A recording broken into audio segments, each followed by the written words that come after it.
Covington family is counting its blessings tonight after surviving a home invasion and knife attack. But deputies say it wasn't the suspect's first crime that night.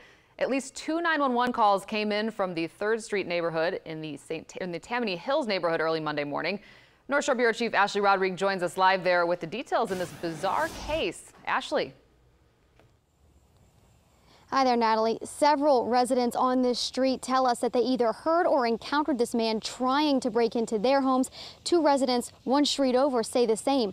But unfortunately for that family we talked to today, the suspect's efforts were successful at their home. Morning, 1:30 in the morning, my wife said somebody's knocking at the door.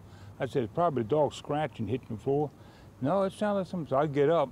But as John Lambo went to his door to check out the sound, And you can see how he broke, I had screwed all up and it broke all out.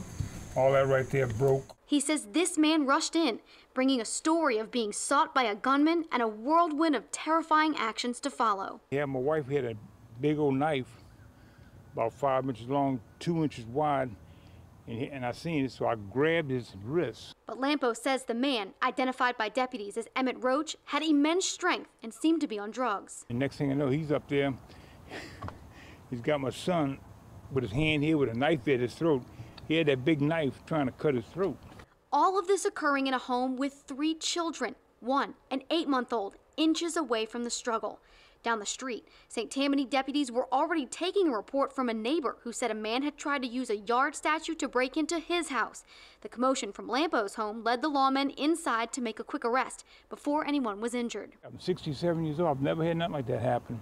And let me tell you something, it could happen to you. I didn't think it ever happened to me.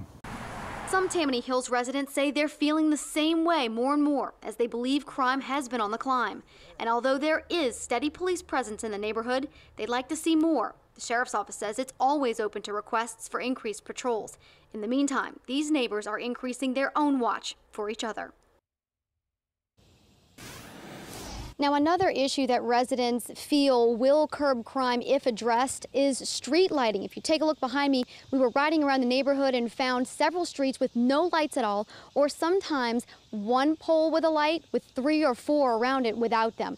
Now, the issue there is that the parish says in order to get that lighting, a lighting district has to be established. It's something neighbors say that they tried to do in the past but were unsuccessful, but something they are looking at doing again now.